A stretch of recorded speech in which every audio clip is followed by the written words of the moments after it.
Don't worry, it's only a movie. Earlier I asked the question, why do cuts work? We know that they do, and yet it is still surprising when you think about it, because of the violence of what is actually taking place. At the instance of a cut, there is a total and instantaneous discontinuity of the field of vision. I recall coming back to the editing room after a few weeks in the mixing theater, where all movements are smooth and incremental, and being appalled at the brutality of the process of cutting. The patient is pinned to the slab and whack, either or, this, not that, in or out. We chop up the poor film in miniature guillotine and then stick the dismembered pieces together like Frankenstein's monster. The difference, the miraculous difference, is that out of this apparent butchery, our creation can sometimes gain not only a life, but a soul as well.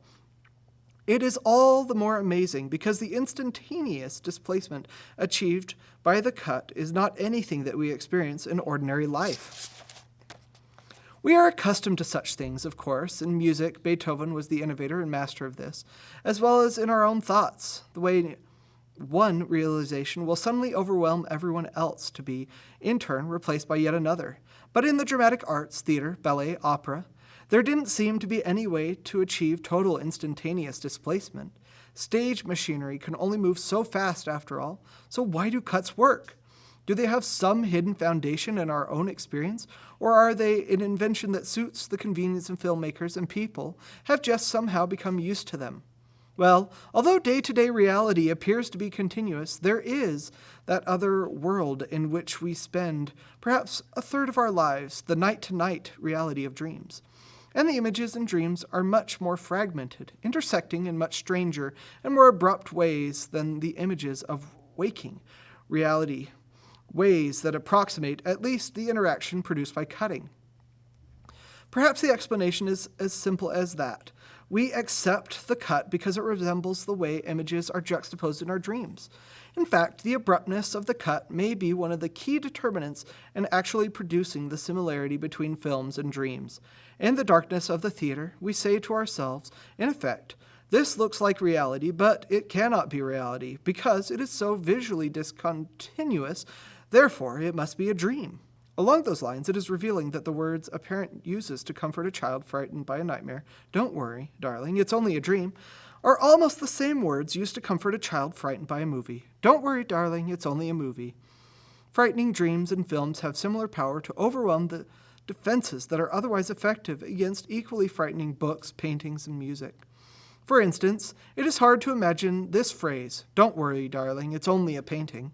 The problem with all this is that the comparison of films and dreams is interesting, probably true, but relatively barren of practical fruits. We still know so little about the nature of dreams that the observation comes to a stop once it has been made. Something to consider, though, is the possibility that there may be a part of our waking reality where we actually do experience something like cuts, and where daylight images are somehow brought in closer, more discontinuous juxtaposition than might otherwise seem to be the case.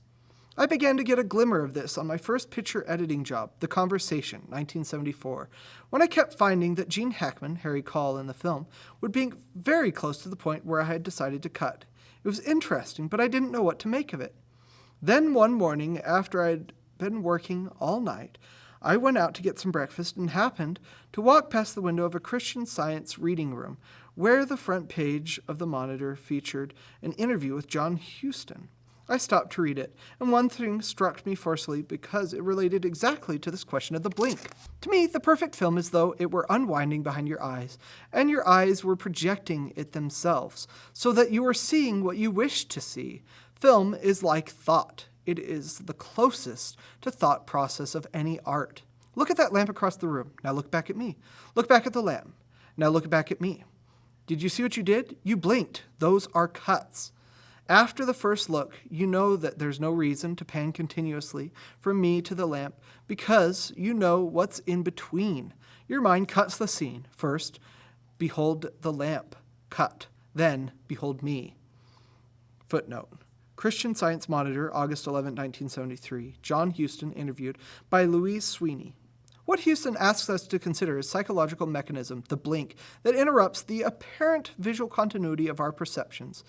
My head may move smoothly from one side of the room to the other, but in fact I am cutting the flow of visual images into significant bits, the better to juxtapose and compare those bits, lamp and face, in Houston's example, with irrelevant information getting in the way.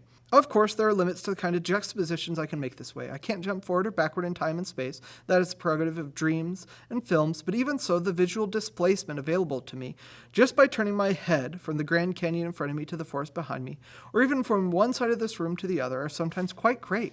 After I read that article, I started observing people, watching when they blinked, and I began to discover something much different than what they tell you in high school biology, which is that the blink is simply meant a means to moisten the surface of the eye. If that's all it is, then for each environment and each individual, there would be a purely mechanical, predictable interval between blinks, depending on the humidity, temperature, wind, speed, etc. You would only blink when your eye began to get too dry, and that would be a constant number of seconds for each environment. This is clearly not the case. People will sometimes keep their eyes open for minutes at a time. At other times, they'll blink repeatedly, with many variations in between. The question then is, what is causing them to blink? On the one hand, I'm sure you've all been confronted by someone who is so angry that he didn't blink at all. This is a person, I believe, in the grips of a single thought that he holds, and that holds him, inhibiting the urge and need to blink. And then there is the opposite kind of anger that causes someone to blink every second or so. This time, the person is being assailed simultaneously by many conflicting emotions and thoughts, and is desperately, but unconsciously, using those blinks to try to separate out these thoughts, sort things out, and regain some kind of control. A footnote. There is a telling phrase from the classic cowboy and now diplomatic standoffs, "He blinked." The loser in this mental game of chicken could not hold to his single position, instead allowed some other thought to intrude at the critical moment. The blink signals the moment he relinquished his primary thought. So it seems to me that our rate of blinking is somehow geared more to our emotional state and to the nature and frequency of our thoughts than to the atmospheric environment we happen to find ourselves in. Even if there is no head movement, as there was in Houston's example, the blink is either something that helps an internal separation of thought to take place, or it is an involuntary reflex accompanying the mental separation that is taking place anyway.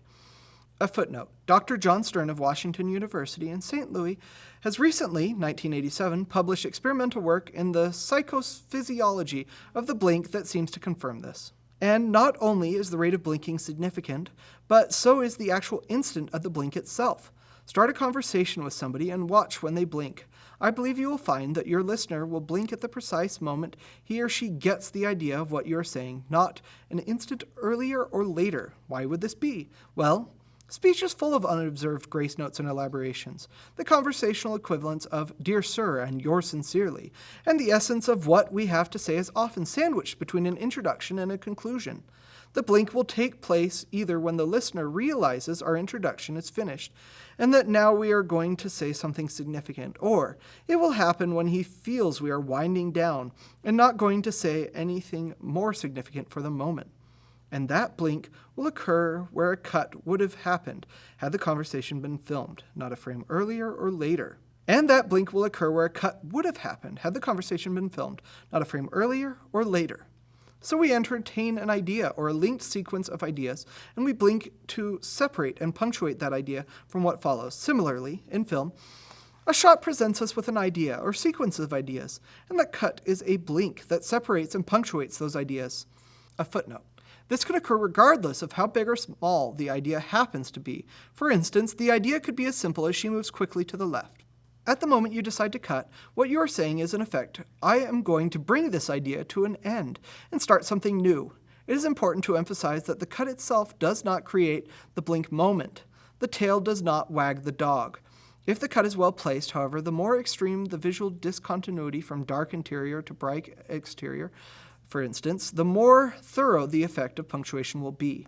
At any rate, I believe filmic juxtapositions are taking place in the real world not only when we dream, but also when we are awake. And in fact, I would go so far as to say these juxtapositions are not accidental mental artifacts, but part of the method we use to make sense of the world. We must render visual reality discontinuous. Otherwise, perceived reality would resemble an almost incomprehensible string of letters, without word separation or punctuation. When we sit in the dark theater, we find edited film, a surprisingly familiar experience, more like thought than anything else, in Huston's words. A footnote. William Stokoe makes an intriguing comparison between the techniques of film editing and American Sign Language. In sign language, narrative is no longer linear. Instead, the essence is to cut from a normal view to a close-up, to a distant shot to a close-up again, even including flashback and flash-forward sequences, exactly as a movie editor works. Not only is signing arranged more like edited film than like written narration, but also each signer is placed very much as a camera in the field of vision and angle of view are directed but variable. William Stokoe, Language in Four Dimensions, New York Academy of Sciences, 1979.